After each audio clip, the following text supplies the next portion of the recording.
Hello, welcome to an exciting episode of Pete First Anxiety. My guest today is the author of Cultivating Freedom, the one, the only, CF Mickey. CF, how you doing today? Good. How are you? Doing great. Listen, why don't you tell everybody a little more about yourself, and then we'll get into the book itself. Okay. I am a grandmother, farmer, worked in a nursing home for several years, and I am a mother of 3 children. And I live on a farm, and my son is managing and looking after the farm now. And now they have expanded to chickens and turkeys. So yeah, I guess I babysit chickens and turkeys in the summer. She writes books by night. She watches chicken and turkeys by days, guys. That's awesome, though. So, CF, what led you to the book, though? Like, what is this book about? Give us a little taste, and then we'll get really deep into it. Well, I had a very troublesome marriage. Mm-hmm.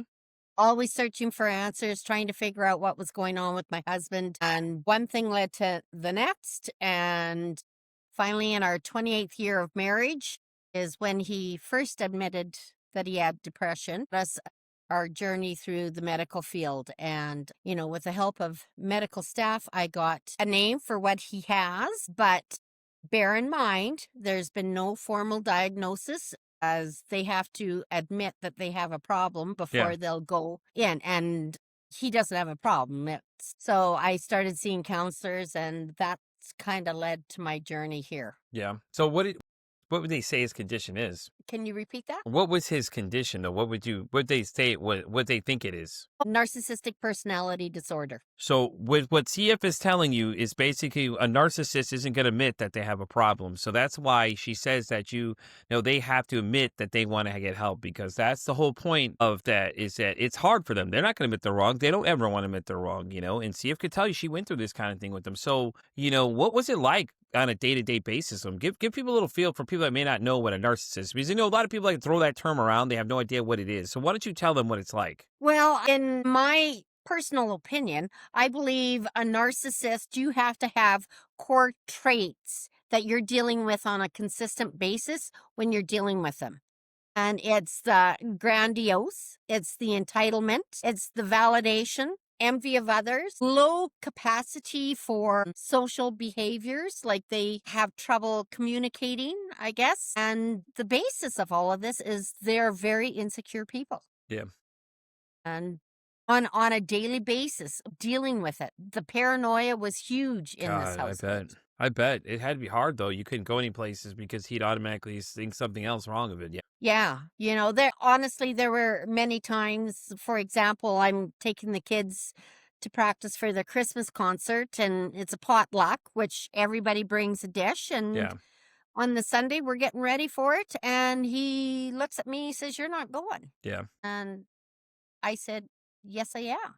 And he said, "No, you're not going." He said, "You're not using my gas to drive the kids up to the Christmas concert." And I looked at him and I said, "No, I'm using my half of the gas." And I said, "You're not coming."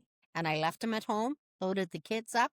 We had a wonderful evening. Yeah, so to comment about the thing with the gasoline, it's another thing narcissists do. They have to control the situation. So what he was trying to do is control you, basically, in that Yeah. sense. Some other things too that you would probably notice is difficulty with criticism, sense of entitlement, exploitative behavior. Sorry, I'm reading that. I was struggling.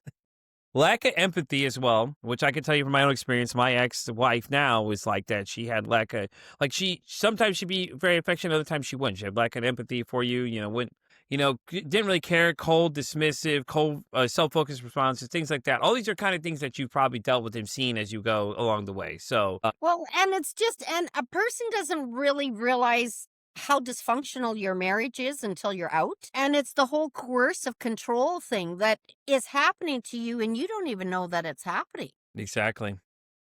Like it's, and then when you're in that environment, you start self-guessing yourself, you start doubting, and then you start relying on them more for their input, Hmm. and you're deeper into the relationship. You can call it. You can say what it is. You're deeper in the shit than you realize you are. I know. Trust me. I understand completely because I've been there. I know what it's like. I could tell you it's the gaslighting as well.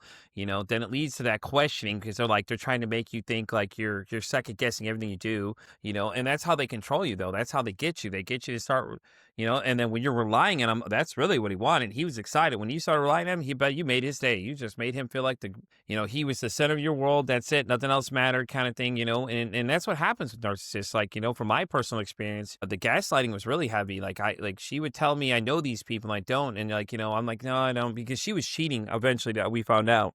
But when I realized that the person that was I realized that this person was who it was, and I knew it because I was like, you know what? Something doesn't seem right about this person, and I knew it. And when I started asking questions, it was, oh no, you met this person before. No, you've met him. You know who that is, and kept convincing me that I knew this person that she was talking to, that she's really cheating on me with, was going, well, you know him, and that's how they get you though. They get you to start thinking that, oh no, you're crazy. Well, see, if you don't know what you're talking about, no. Are they trying to control you? Well, you're not using my gas. That's my gas, and see, it's like, hell no, that's my gas. Back up, chief. Whoa. So, but you know what I'm saying? Like, it's crazy though, because you're like, people that realize that what they're in, they're like, whoa, hold up. Because we've done this topic before early on in the show. I had another guest. She hosted another podcast called You Have the Power. Me and her were talking about her relationship, her narcissistic ex, and we were talking about mine.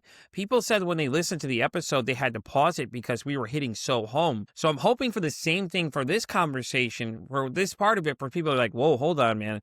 Start doing it like self-check. Wait a minute, am I in this situation too? Because they may not realize it. Like you said, they don't realize they're in this thing, and then when you do, then it's like, how do you get out? It's hard. Once they grab those fangs in, baby, they're not giving out. They got you. And I almost feel like you get into like a hypnosis type state, like, like Jafar from Aladdin has had the serpent staff that kept the sultan kind of under control. He didn't realize what was going on because he couldn't tell. Everything else looked normal to him, but he was under control of that. It's basically similar to what it is. Oh, most definitely. And, when they treat you differently in public than what they do at home, they are very well aware of what they're doing. Yeah, those are they covert just feel that they're narcissists. entitled. Yep. CF is talking about a covert narcissist, 100%. And, and the way I looked at it is the more I learned, it was such a hard pill to swallow. Yeah. That he didn't love me. He looked at our marriage as a contractual marriage. I was there to serve him. There was no two-way street. I was there to serve him at his needs when he wanted, do what he wanted. And as we had the farm business, I was more isolated. I wasn't living in town. So we're 30 miles away from town, and that adds another layer of isolation on top of it all. And that's what he wanted. He wanted to isolate you from everybody so he has more control over you and everything else. You're hitting all the points, Yep. I love it. You're hitting all these points that just are great. Listen, you're doing great. You love it.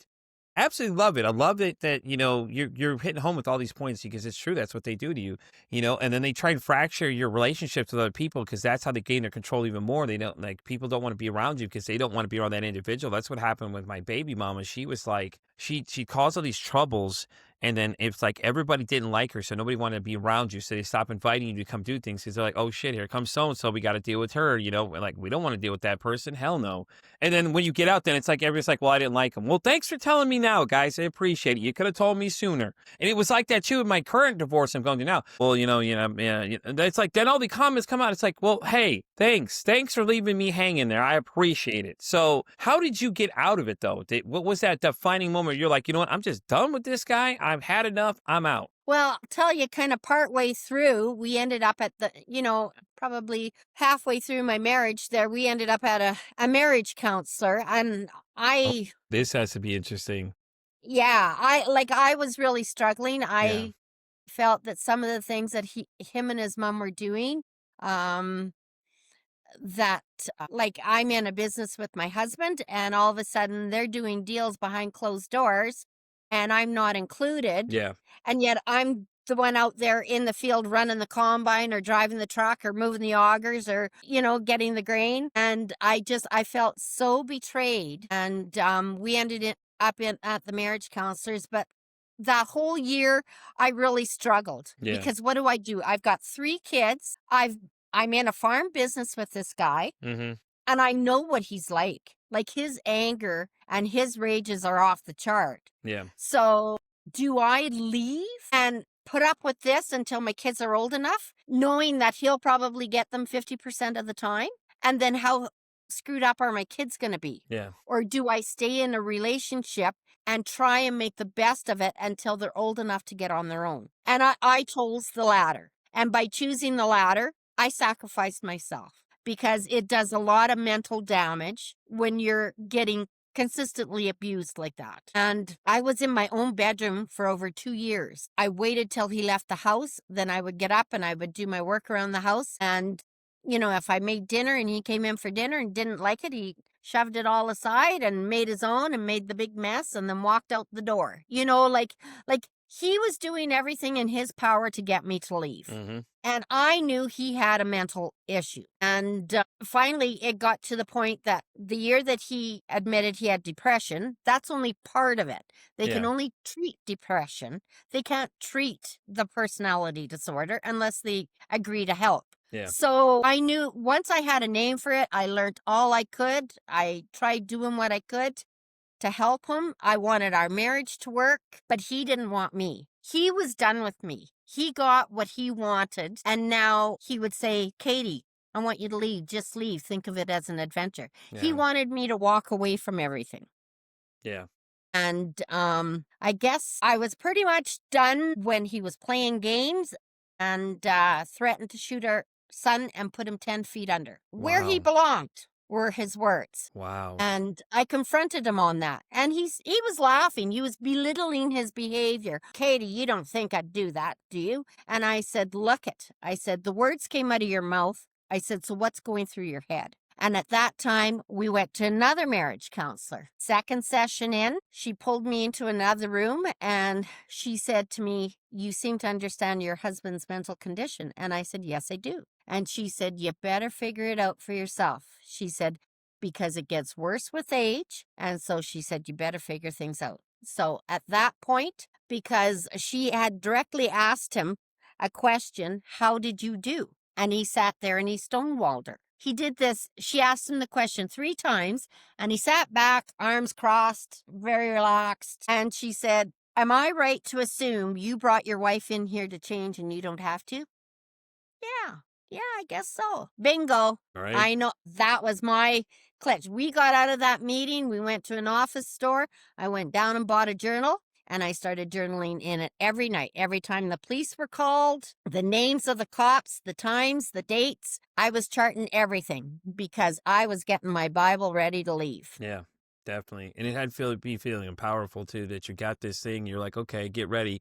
And then when it happened, you were like, well, here you go. Here's all the notes for you. I have everything documented. And I guarantee the look on his face was just ghost white. I never did these things. You can deny it all you want. It's all right here. Here's the names, here's the dates, here's the officers, here's everybody included. You went to so much detail that there's nothing he could have said at that point. It wouldn't have mattered. And he still probably would have fought it. He'd be like, oh, well, I never did these things. You're wrong. Okay, well, it's all here. Here's so-and-so at this time, this date. You know what I mean? You just start laying it out for them.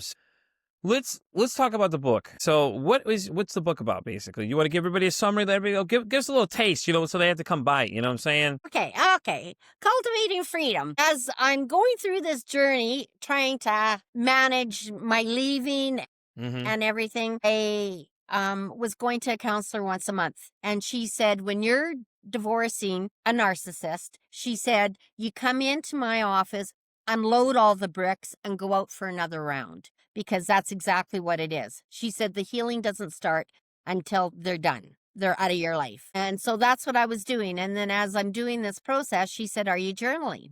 Well, I did a couple of times after some court processes and I did get relief, where I felt frustrated. And so then I started journaling. All of a sudden, 3 weeks later, I've got this hammered out. And so then I joined a writing group on how to write a book. I ended up having to go back right into my childhood because I kept coming back to the question, why did I allow this to happen to me? Yeah. Like, I am a strong person, and yet look what he did to me. And I allowed it. I Mm-hmm. put up with it. And so I went back into my childhood to understand where my boundaries were dropped and why they were dropped. And that's how I entered into my married life. This book, I wrote it. It's a memoir but I didn't want it a whiny complaint. I wanted an educational book. So in there is red flags. Yeah. These are some of the examples going on. This is what coercive control means. This is what gray rocking means. So if you're ever wondering if you're in a narcissistic relationship or trying to get through one or divorces, there's tips in here on questions to ask a therapist, a lawyer. When you're interviewing them, you don't go into the first one. You interview and you find somebody that works for you. I want y'all to listen to what she just said there. That is exactly what you need to do. I tell people the same thing. If you're going to do therapy, make sure this person fits what you want. Do exactly what CF just said there. She said to sit there and interview them because you want to make sure this person is going to benefit you. And at any point in that session, or during those sessions, you feel like it's not working, go to someone else. They're not going to care. It's not their job to really worry about it. They understand how this game works. It's a game. It don't work for them. Don't work for you. Their feelings are not hurt. And I know a lot of people say that they're like, well, I didn't want to hurt their feelings. They don't mind because they know that that's what this profession comes with. If you don't work for you, do just exactly what she just said right there. Like, you couldn't say that any louder for people. Like, I mean, that's fantastic. I love it. Yeah, no, and I did have some tough luck with some lawyers. My first lawyer, once he got me back on the farm, he came to visit me and he said, Katie, I can't represent you anymore. And my mouth just dropped. And he was offered a job at the firm that was defending my husband. This story just gets more interesting by the minute, I swear. I'm a bit frustrated over that, but Yeah. I had 1 month to find a new lawyer. Yeah. And he gave me some names. And so then I started interviewing different lawyers. And there was one that I felt was the best out of the pack. But yet down the road, I'm finding out that he coffees with the other firm. And I'm not feeling very comfortable about that. I wouldn't So either. we're 2 months away from trial and we're getting ready for discovery. And I go into his office and he collapsed. I got a call 3 weeks later. Katie, you need to find another lawyer now. Jesus. And I'm like, can we wait till you get better? Well, I don't think I'll be practicing law. I have no idea. So then the next day he phones me and he said, Katie, I have to withdraw. He said, you're a month away from court and none of this discovery or anything is done.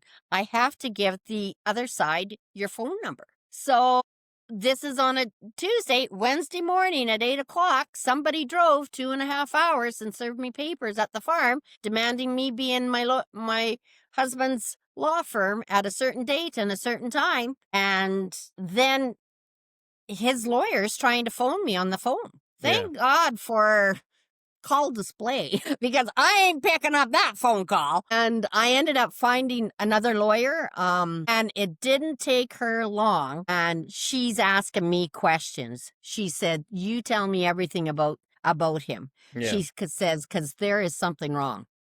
Yeah, and you had that whole journal, though, too, with everything in it. So wait till you gave her that. That was just a mother load of everything. Here you go. Look, Yeah. You ready? You got 20 minutes and a shot of whiskey is what I tell people all the time. You want to hear a story? You got 20 minutes and a shot of whiskey. Here you go. Take a look at this thing, And that had to be great, though, because all the information's there for her, all these things here, because she can go back and reference these. Anytime the cops come, it's documented. They'll tell you they've come there for that reason. Yeah, we had to come, you know what I mean? And it's like, it was great that you did that, though, but Jesus, that was a crazy thing. I was like, one gone, another one's gone. I'm like sitting there going, damn, what is going on here? Like, is she going to find a lawyer or not? Like, like that's just insane. Honestly, and that's where the counselor comes in because they give you a lot of skills and they train you. Mm-hmm. Because before any pre-trial, I was worried that I was going to break down and cry. Yeah. I didn't want to look weak. So she was giving me tools on how to manage that. And in the long run, I had to mentally train my brain to control my emotions. Yeah. And that's where it really falls into place for the gray rocking. Yeah. Because that's how I survived the last few years of my marriage was gray rocking. Yeah. So, CF, do you want to explain to people what gray rocking is for anybody who may not know what that term means? Well, gray rocking is when they're coming at you, baiting you, working you, wanting a reaction out of you. They want your supply. And if you stand there and you don't show any expression, no emotion, and no comment, and then you walk away. And then they're not getting their narcissistic supply from you. Yeah. You're not feeding into this whole chaos. And that tool is very beneficial when it comes to dealing, for example, discovery Hmm. or a binding trial. When we're sitting there, and after the binding trial, one of my lawyers said to the other, "Do you think his lawyer was baiting her?" And that's exactly what he was doing. And he never got nothing from me. He never got no expression. He got nothing. Yeah. So, yeah, that is a very important tool to know how to do. Especially when dealing with narcissists, you can do it via text message as well. Give them very little, like one word answers, drive them crazy too. Like my ex, she'd always try and bait me in these long debates, and I just give her 1 or 2 word answers. And I wouldn't say anything, and then she'd keep blaming and saying, "Oh no, someone else is having this conversation. You're not." I'm like, I just became aware of it when I was doing this show. I've learned different things as I go. I'm learning new things as these people come talk to me, and then I start realizing to start apply it to my own life. Then when dealing with her, it was like, okay, well, I'm just going to try something. Start giving like one word answers to things. Like, don't really respond to anything and don't really feed into what she's saying, and it drove her nuts. She's just, oh, just monster paragraphs text. Okay, sounds good. And that's all I would say. And you just watch them start going nuts because they're like, they can't get you to crack, And it's funny to watch because it's like, now I know what was going on. I was realizing it. And in my head, I'm watching it and going, oh, yeah, watch. She's going to send back a whole text. Here it comes. Boom. Big, massive text drop. And you're just like, I'm like, yeah, I'm not even reading that. And like, I've had other people try and bait me too like that. And I literally told one person to upset him. I go, so I'm just going to be honest with you. I didn't even read anything you just said. But you have a great day. And they got so mad. Oh, the text just kept flying in. I was like, okay, that's awesome. Cool. They said, hey, by the way, I didn't read that either. So, but you have a great day. And just kept telling them the same thing. And it kept driving them crazy, because it's like now you're smarter to know what to look out for. And when you start Yeah. seeing people, and it's applied to anything, really think about it. A lot of people trying to bait you. Someone tried to tell me that I was trying to steal their thunder in this scenario, and then I was like, let's see, I have a podcast. I'm on every social media platform possible, now not to be egotistical, but it's just like, how am I trying to steal your thunder when you're in one spot only and I'm everywhere to be found? I'm hurting in more countries than most people are hurting on a daily basis. Like all the way out to Australia, I'm hurt over there. You know what I mean? It's like, where in there am I stealing your thunder? Like I'm really analyzing this. Like I'm not going to play into this, and then like I always say, it's like, it feels like high school again. You know how like you always had those social groups, everybody's trying to make you feel bad about whatever no, sorry, don't think so. Not happening. I'm not going to play into this game. So I love it, though. I love the book. I love the concept of the book. So have you been in great responses to it? People telling you like some of their own stories and things? Oh, yeah. And a lot of people are saying that this is long overdue. Yeah. That's what I'm getting. Yeah. That it was long overdue and more of an education, because you'll get some comments or, well, he's not like that with me. And then all of a sudden they read the book and then all of a sudden it's like reality. Well, yeah, they are. You just didn't know what was happening to you. Exactly. You were in the same situation we were in. You didn't realize it until someone told you or someone brought it to your light, to your eyes, as that you see. Because in my situation, my buddy Lewis and I have known each other forever. We met each other playing a video game online. Is how me and him randomly came across each other. But then I didn't realize how much impact he would have, and he was the one that pointed out to me everything that was going on. It's like, hey, dude, you need to wake up and see what's going on here because you were clearly drinking the Kool-Aid, man. You need to look and see, and Lewis in his own fashion, he was just straight, blunt to the point. He's like, bro, you're dumb or you're just not seeing this, and I was like, wait a minute, hold up, son, and I got upset, but at the same time, I started thinking about what he was saying, and then we would go through everything and analyze it, and he'd just tell me the thing he's looking at. Okay, so this is what I'm saying, man. He's like, listen, and then he pointed out, he gets you upset till you're paying attention. He's like, hey, listen, now, are you ready to listen? Good, because I'm going to tell you exactly what I'm looking at, and he'll start listing everything off, and then you got to like swallow that pill, and you're like, oh, shit, it is happening. And I'm having the same thing like lately until we met. I'm doing some self-reflecting over the last few months, from the time I pitched you to come on the show to the time that you're here now. I've done a lot of self-reflecting and it's rough, man. Same there. You have to look back and see what part of things you had your own faults in. Like, and I've accepted my own faults in a lot of things. And it's similar, you have to accept these things. It's a hard pill to swallow that you allowed these things to happen. But at the same time, what part did you play in some of this too? Like you can't always blame everybody for your own problems. And that was my biggest thing, was that I had this thing where I would deny ever having did anything wrong, and it's hard, and it applies to the same situation. But I love what the book is. You're getting the response you're getting in the book. Obviously, you're getting those people who are going to say, well, she didn't know what she's talking about. Okay, cool. Then you didn't read the book. That's what that says to me. Your comments, if anything, if you go through a lot of these products where people review things, read through the reviews and tell me that some of these don't make sense to you. Like, especially with like, what is it? I used what is that? I can't Yelp. Yelp was the one I used for a long time. I was a big foodie guy, so I was doing on there doing reviews. And I go look at these restaurants, okay? So when you're looking through them, you look at the comments and just read them. And anybody with common sense could tell you when you're reading something, you're like, that's really what you're mad about? Like what they're mad about just doesn't make any sense. Like you're mad about like, oh, you had to wait longer, but the food was still good. It's like, okay, so you had to wait longer, but it's still good. Like, I don't understand what you're mad about then. Yes, the time, but the fact that these people made sure your stuff was, like it was to your satisfaction. You were satisfied. You liked what you got your money's worth. You took time to write a negative review to be mad about it taking a little much time. I'm like, so I'm sure the comments you've gotten were just something funny to read. I'm sure. You know, See when us I over there was dying. She's had a glass in one hand, just reading something. It's like, oh God, let me go through the highway with it for you. And just starts laughing at some of these comments that are being made. I can remember being in at the doctor's office discussing everything, and he said, "Oh, he's an NPD, Narcissistic Personality Disorder," and I really didn't know what that Yeah. was.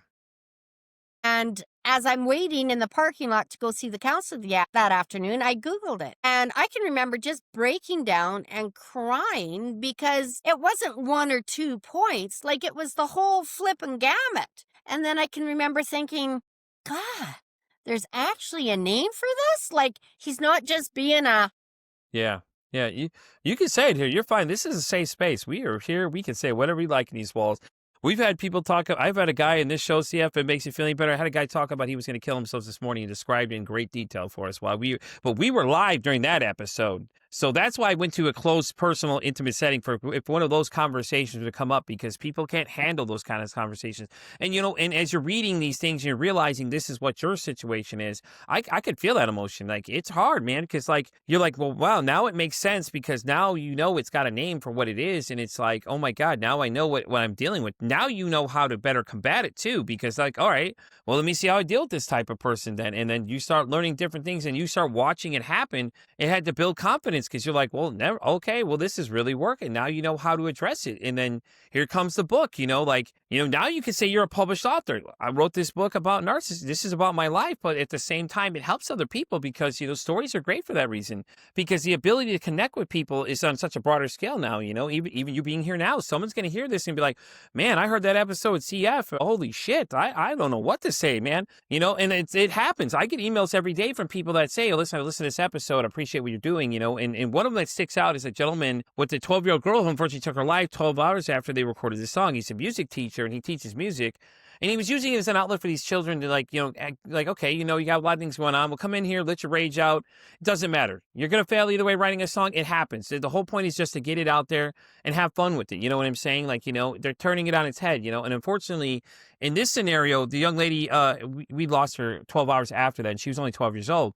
And he had emailed me and said, hey, Pete, I appreciate what you're doing. I love the fact that you're addressing suicide awareness the way you were, because I did a whole series of videos for Suicide Awareness Month of just people I invited to share their stories. And I'm telling you right now, they were some of the wildest stories I have ever heard in my life. One of them was, in fact, a woman named Reshna Karni who had to tell her young kids that dad had killed himself. And she told them that.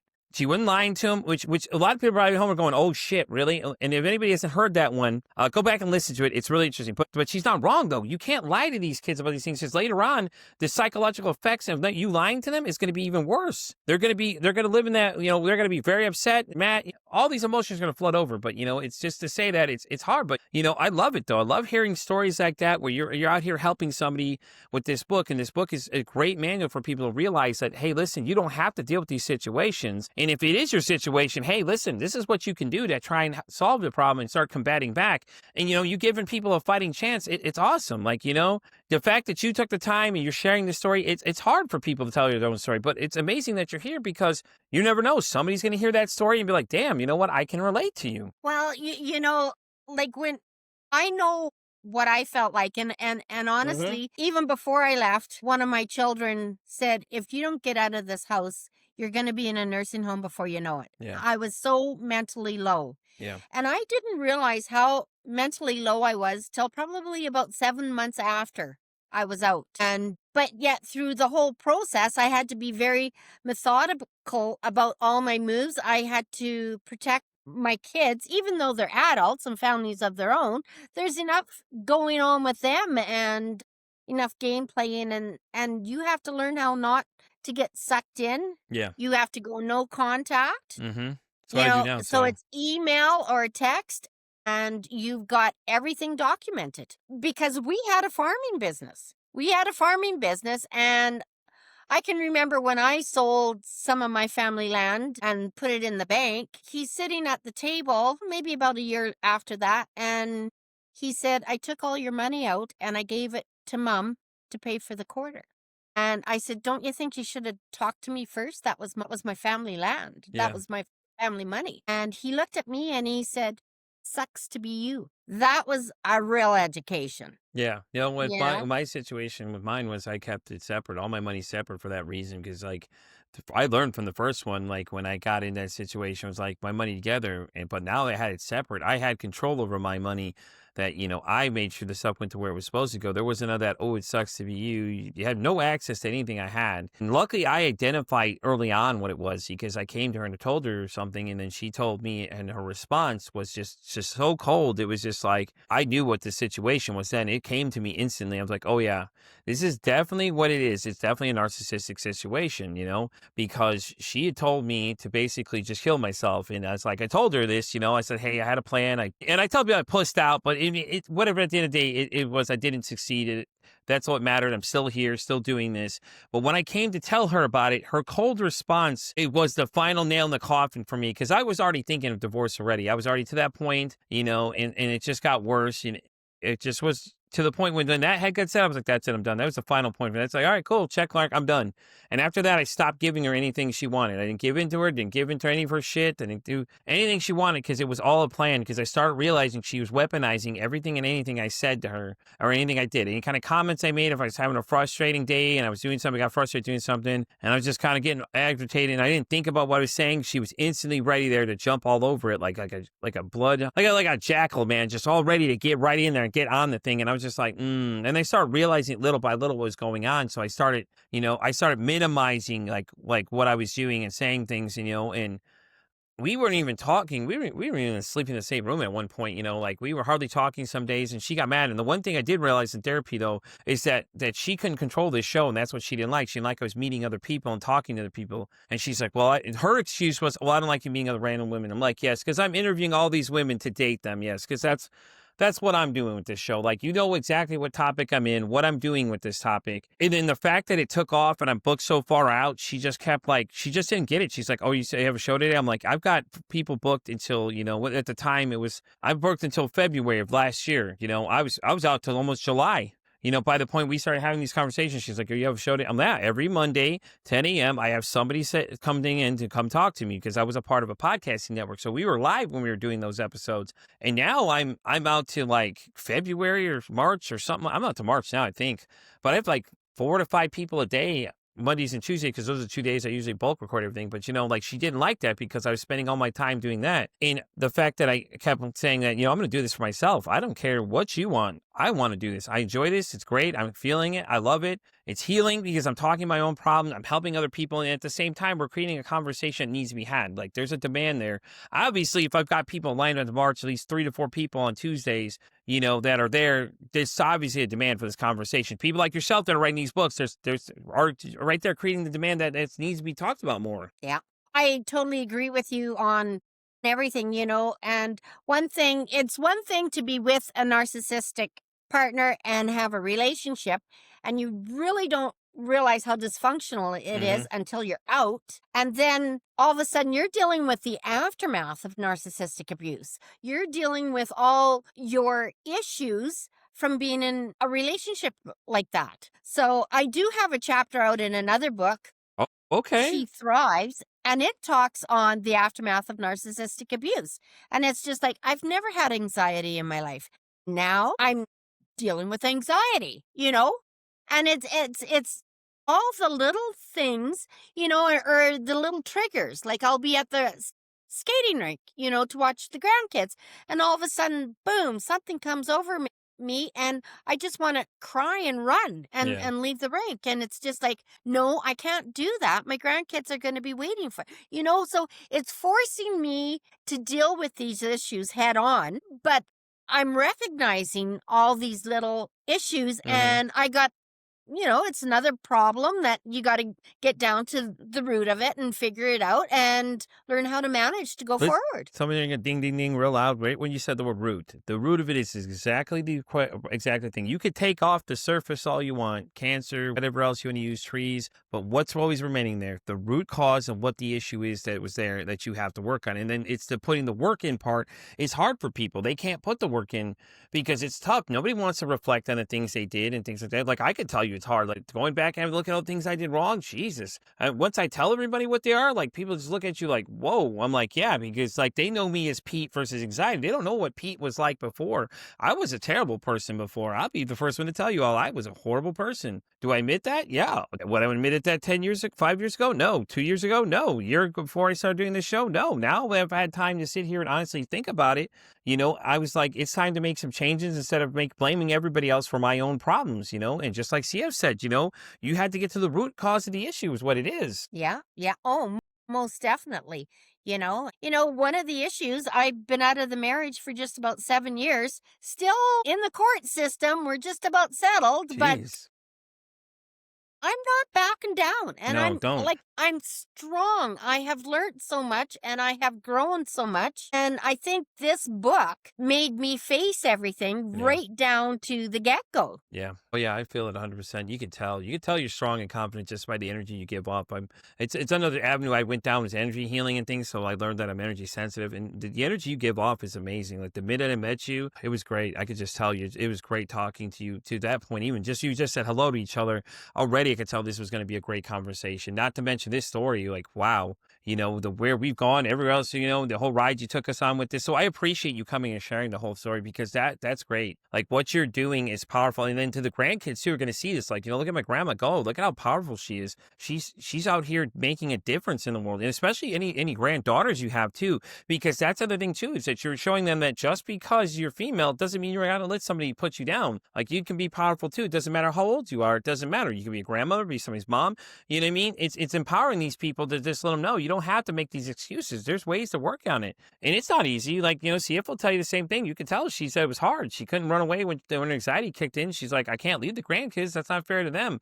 They didn't have anything to do with this. Now, do you have open conversations with your sons about your whole everything that you went through? Like I have to say, he really progressed deeper into the narcissism God. after a couple of the kids were gone and moved away. But it was the one child that was at home with me and we were all farming together that he was treated the same way I was. Yeah. He saw a lot. For that, I feel for him, but it is what it is. All I can do is educate, and tell Yeah. them what I've learned and how to manage. And I've had people that have read this book from the community and have commented that there's things that resonate with me in that book, just from what mom has told me or dad has told me sitting on boards with his parents. Yeah. So his dad was gone before we were married, but I know what his mom was like. His Yeah. mom was very good at triangulation. She did that unreal with her kids, and it didn't take me long to figure out not to get excited because this is her game and this is what she does. That's awesome, though. It's awesome that you could identify it, and and you're right. It is what it is. I mean, you really can't control what happened because you're not going to control your husband regardless. He was narcissistic. It was nothing you could have done for them. You could sit there and just admit that hey, I should have left sooner, but what do you want me to do about it? You can't sit there and hold that it can be held against you. And it's the same thing for him. So is your son that was there for that whole thing? Is he doing good nowadays? He's Yeah. fantastic. See? Actually, I feel that I'm very blessed with all of my children. Awesome. And I think where I am in the demographics, I believe that the woman is more of the caregiver, kind of manages Hmm. and helps the kids out running them for activities and stuff. And I think honestly, that was probably the saving grace. Yeah. That's You know? awesome. That's awesome. See, if we're at the part of the interview where I'm going to ask you two questions, okay? So the first one's a fun question, all right? You ready for this one? If your mental health had a song, what would that song be? Tina McBride, Broken Wing. I like it. That's the worst entry from Martina McBride, by the way. I love it. Every time I get answers to this, it's just great because there's no wrong answer. It's like what does it feel? And some people are like, well, I don't know. I'm like, what's the first song that comes to mind? And then they shoot them off, and you're just like, that's awesome because you're thinking we had Led Zeppelin earlier from somebody earlier, so that's awesome. I love it. I absolutely love it. And see, if before we start wrapping up, I want to ask you one question. And the reason the whole thing I started this podcast, and I'd like to get everybody's opinion. If you could break this stigma about mental health. Now, when I ask this question, I ask everybody the same thing. I lay it to them like this. It's like, if there's something that you see in the world that you want people to stop believing, what would you say that would be? If I wanted people in the world to what? Stop believing something about mental health. Like you could use narcissistic relationships as your example. If there's something that you want people to believe they're in this situation, like, hey, there's hope for everybody, something like that, what would you say that would be? You're worth it. Like, we're all worth it. And how we allow people to treat us is our fault. That's where our boundaries come up. If you drop your boundaries, then you're teaching them that it's okay to treat you that way. And it's okay. It's okay to walk away. Yep. I love it. I absolutely love it. Because you said two things. You said boundaries, and you said it's okay to walk away. I think those are very important points, and I think that's great that you said that because setting boundaries is a big thing, and you're going to find that narcissistic other doesn't like that. You don't want boundaries. They don't want because they can't control you because you're not allowing them to go past those boundaries. And I would add on to that part of it and say, stand your ground. Don't let somebody ever make you feel like your boundaries are being selfish because you're not. You have a right to tell people how you want to be treated. And if they don't like it, tell them there's the door.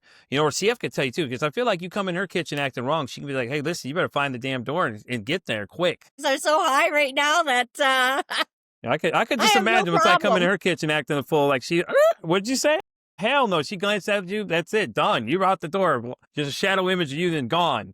So, see, with that being said, do you want to go ahead and let me know where they can find you? I know the book's out. Is it obviously everywhere you can find it, right? Yes, cultivatingfreedom.ca. Awesome. I love it. I've got a website, and I have on there, if you subscribe, it'll give you all the latest podcast videos, and it links you right to my YouTube channel. I love it. I absolutely love it, CF. Well, thank you so much for coming today. This was a great honor to have you. I love what you're doing. Like I said, I love the book. Guys, go check out the book. It's everywhere you can find your books at, too. Guys, let's see if you saw her in Pete vs. Anxiety. It'd be awesome. She'd love to hear it. And guys, with that being said, we're going to wrap up this episode of Pete vs. Anxiety. You know where to find me. I'm Pete vs. Anxiety. I'm an X all the way down to TikTok. I'm on Spotify all the way down to Pandora Radio. And as I always say, it costs nothing absolutely to be kind to somebody. One kind act you could do could save someone's life, or hell, you can make their day. I'm Pete vs. Anxiety, signing off today saying, hey, don't ask how your day is. Say, hey, how's your mental health today?